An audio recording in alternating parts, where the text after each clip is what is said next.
Bonjour chers amis.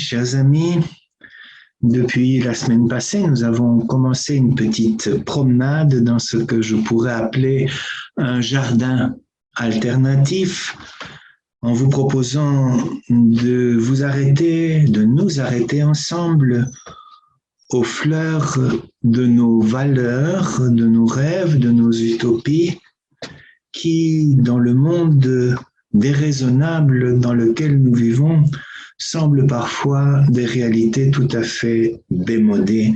La semaine passée, nous avons parlé, nous avons contemplé, nous avons senti le parfum de l'humilité. Aujourd'hui, je vous propose de nous arrêter à la bonté. Quand nous regardons ce qui se passe autour de nous, nous ne pouvons nous empêcher de nous demander si quelque chose reste entier de l'humain. Se peut-il que nous soyons devenus des bêtes féroces les uns pour les autres?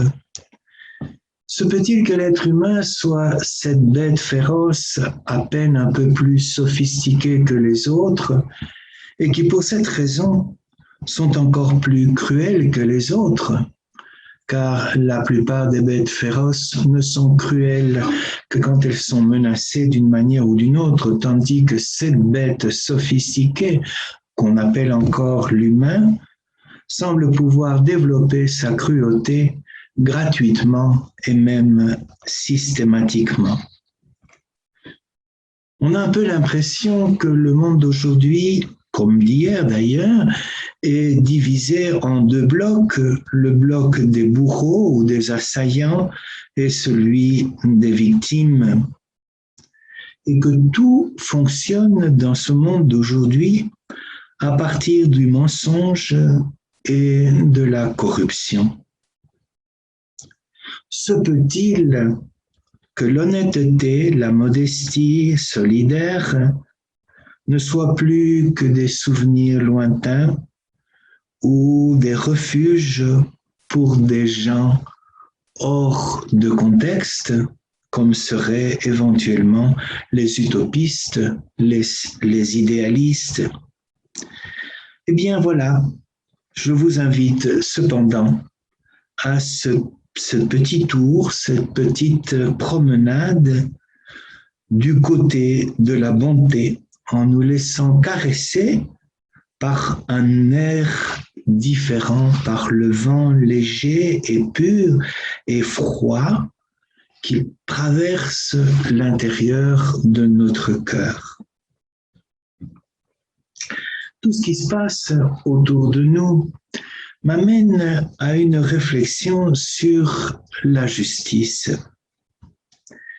Il me semble que la justice pure, la justice distributive dont nous avons déjà parlé la semaine passée, la justice sans autre chose, sans au-delà d'elle-même, est condamnée à l'échec.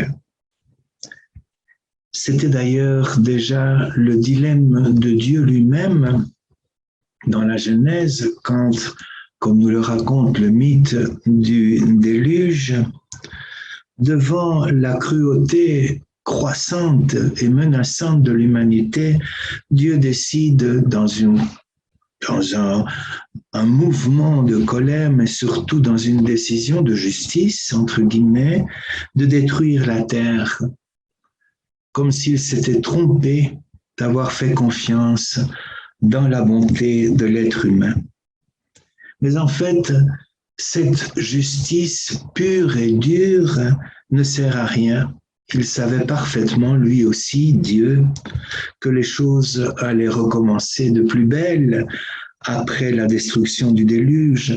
Et donc, il décide en pratiquement en même temps que le déluge, un au-delà de cette justice distributive, de cette justice pure, qui est l'arc-en-ciel. Vous vous souviendrez sans doute qu'à la fin du déluge, Dieu regarde, contemple l'arc-en-ciel et il décide que ce signe dans le ciel représentera symboliquement la bonté. une alliance unilatérale sans raison, sans mérite aucun. Cette nouvelle alliance unilatérale, j'en suis convaincu, c'est la bonté. L'au-delà de la justice, c'est la bonté, car en effet, la justice est inutile, ne produit aucun bon fruit si elle ne va pas au-delà d'elle-même, c'est-à-dire si elle ne débouche pas sur la bonté. Les prisons sont remplies de personnes qui y apprennent méticuleusement la délinquance. La justice ne porte pas de fruits sans la bonté. Saint Paul nous dit, si je ne me trompe dans la lettre aux Romains, mais je ne suis même plus sûr, que l'amour de Dieu dans le Christ couvre une multitude de péchés. Et je crois que nous pourrions vraiment relire aussi cette phrase de Saint Paul à partir de ce que nous méditons maintenant. On pourrait dire que la bonté couvre la totalité du mal. C'est le manteau, c'est la cape, c'est le poncho de Dieu sur les ténèbres du monde. Il faut donc dépasser le simple discours de la justice dans lequel nous sommes empêtrés depuis toujours, et en particulier en Amérique latine, depuis la naissance de la théologie de la libération. Et il faut toujours accompagner la justice de l'a priori de la bonté. Je parle du discours de la justice, c'est-à-dire une idéologie, un système qui garantirait idéalement la justice dans le monde. Et par contre, je parle de l'a priori de la bonté. La bonté n'est pas un discours, elle n'est pas une idéologie, elle n'est pas un système, elle est une décision, elle est un pari indispensable. Le pari indispensable qui permet que la justice sorte des circuits fermés du cercle vicieux du mal et de la vengeance, de la revanche et de la punition. Mais si la justice est morte sans la bonté, comment retrouver la foi dans la bonté? Comment apprendre de nouveau à croire dans la bonté? Car il n'est pas sûr, dans les temps qui sont les nôtres, que nous soyons encore croyants dans la bonté. Est-ce que nous avons confiance encore aujourd'hui dans la possibilité de la bonté à l'intérieur de nous-mêmes, à l'intérieur des autres, dans le monde? Est-ce qu'il est possible d'intégrer l'utopie de la bonté dans un système réaliste? Il faut donc retrouver les chemins de la confiance dans cette bonté intrinsèque, dans cette bonté fondamentale, fondatrice, pour pouvoir vaincre enfin le mal. Car la vraie question lancinante, désespérante, c'est le mal. Comment vaincre le mal? Comment sortir de cette impression fatale que le mal a toujours le dernier mot? Comme toujours, il faut d'abord retourner à la personne de Jésus. Et de Jésus, il y avait comme une radiation, comme une transparence de la bonté qui était guérissante. Les gens étaient attirés par Jésus comme on est attiré par la lumière, comme on est attiré par un parfum. Ils étaient attirés par la bonté de Jésus. Jésus était la bonté incarnée, et de cette bonté irradiait une force de relèvement, de vie, de santé. Je pense aux lépreux qui s'approchaient, qui se laissaient toucher par le rayon de cette bonté. Je pense à la femme hémorroïde, Je pense à la petite Talita, et cette petite fille de 12 ans qui apparemment, disaient les gens, était morte. Il suffit que vint Jésus avec ce rayonnement de la bonté pour qu'elle se remette debout. Dans un autre domaine, je pense à Zachée, que Jésus visite et dont la bonté remplit de son parfum toute la maison de Zachée au point de le transformer, de le convertir en homme bon, de corrompu qu'il était. Donc Jésus était ce rayonnement irrésistible de la bonté en toutes choses. Et dans les lettres de la captivité de saint Paul, les lettres aux Colossiens, les lettres aux Éphésiens, cette bonté envahit même tout l'univers. Ce n'est pas seulement un rayonnement interpersonnel, ce n'est pas seulement un rayonnement sur les foules, c'est aussi un rayonnement cosmique. Jésus était la bonté rayonnante qui remplissait, qui remplit, qui est encore en train de remplir l'univers entier. Comment alors revenir nous-mêmes à la source de la bonté?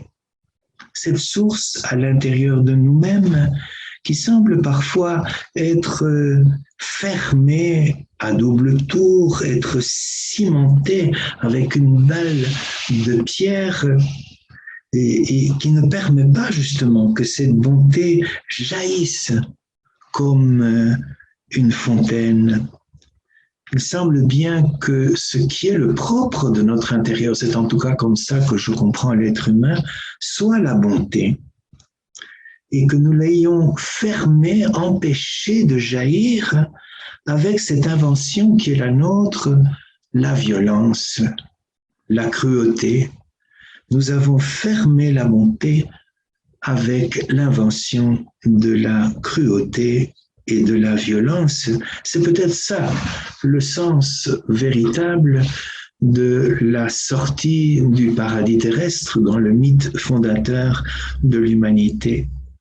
C'est quand la violence arrive à fermer toute possibilité de jaillissement du bon, de ce qui est bon en nous. Comment ouvrir, comment enlever ce bouchon qui empêche l'eau de jaillir? C'est ce que Jésus disait à la Samaritaine. Si tu savais le don de Dieu, si tu savais ce qu'il y a en toi de don, c'est-à-dire de bonté, tu le laisserais jaillir en vie éternelle. Rejoindre cette source en nous-mêmes, cette source non violente, je crois que c'est le pari de la proposition non violente, la laisser jaillir aussi dans le cœur des autres, aller à sa recherche comme un chercheur de sources dans l'autre, dans les autres, dans nos proches, dans nos lointains, dans le monde entier et dans la création. C'est pourquoi il s'agit d'un jardin de fleurs apparemment exotiques, mais qui sont les fleurs les plus simples et les plus naturelles de notre être créé.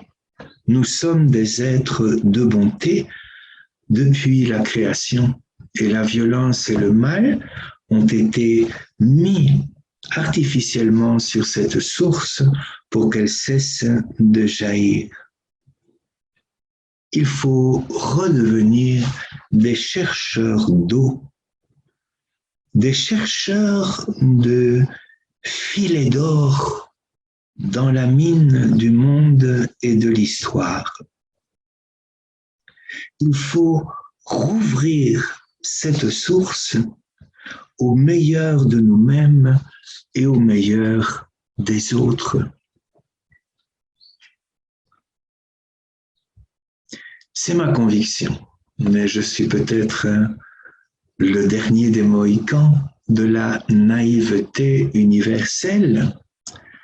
Je suis convaincu qu'au commencement, tout était bonté et que le fondement de toute la réalité, c'est la bonté. C'est la bonté. Il n'y a que la bonté. Les premières pages de la Genèse nous disent que tout était bon et que tout même était très bon, excellent. C'est le livre de la sagesse qui nous dit que Dieu n'a créé aucun venin, que tout dans la création est vital, tout est bon, tout est vivant et qu'il n'y a rien de mauvais dans la création. C'est évidemment une affirmation assez audacieuse et vous savez que j'aime la répéter un peu dans toutes circonstances. Et donc, tout est très bon. Et alors, d'où vient le mal? Ah, la Bible ne répond pas à cette question. Elle ne fait qu'un pari sur la bonté. Le livre de la sagesse parie sur la bonté et que donc la violence, le mal, la cruauté des bêtes sauvages, ces bêtes sauvages humaines, aura une fin parce qu'elle n'existe pas vraiment. La seule chose qui existe, c'est la bonté. Et comment retrouver ce flux, cette dynamique de la bonté qui doit jaillir de nous-mêmes? Le secret se trouve déjà dans la Genèse, mais il est comme magnifié dans le prologue de l'évangile de Saint Jean. Je crois que le chemin de la bonté, c'est la parole. Tout a été créé sur la parole. C'est cette parole qui empêche la violence et la cruauté de prendre le pas sur la bonté. La violence gagne la bataille quand il n'y a plus de parole, quand elle remplace la parole, quand elle vainc la parole. Mais tant qu'il y a entre nous cette parole prononcée, cette parole accueillie, cette parole échangée, nous sommes sûrs de la bonté. Il se peut que nous ayons des différences, il se peut que nous ayons des conflits. La bonté n'est pas contraire au conflit, elle est son au-delà. La bonté est l'au-delà de la justice, l'au-delà des conflits, l'au-delà de nos divergences. Et ce qui garantit cet au-delà, c'est la parole créatrice, la parole qui renoue, la parole qui réconcilie. Au commencement, au principe de toute chose, nous dit Saint Jean, la parole. La bonté n'est donc pas une naïveté infantile et dépassée, elle est un a priori lucide, volontaire et réaliste. Elle n'est pas un discours ni une théorie, elle n'est pas un système, elle est une décision. À la fin, il ne restera que la bonté. C'est aussi ce que nous dit saint Paul dans la première lettre aux Corinthiens. Il y a la foi, l'espérance et la charité. Et je crois que la charité, c'est l'au-delà de l'amour même. La charité, c'est l'au-delà de l'amour. Je crois qu'on pourrait l'appeler la bonté pure. La charité comme la bonté pure. Bien, tout passera, la foi passera, l'espérance passera, la prophétie, le don des langues, tous les dons dont nous pouvons bénéficier vont disparaître à un moment donné. Ils disparaîtront avec nous d'ailleurs déjà quand nous mourrons. Mais ce qui ne disparaîtra jamais, ce qui subsiste, c'est la bonté. Donc, consacrons-nous à transformer toute chose en bonté. Il n'y a pas d'autre chemin.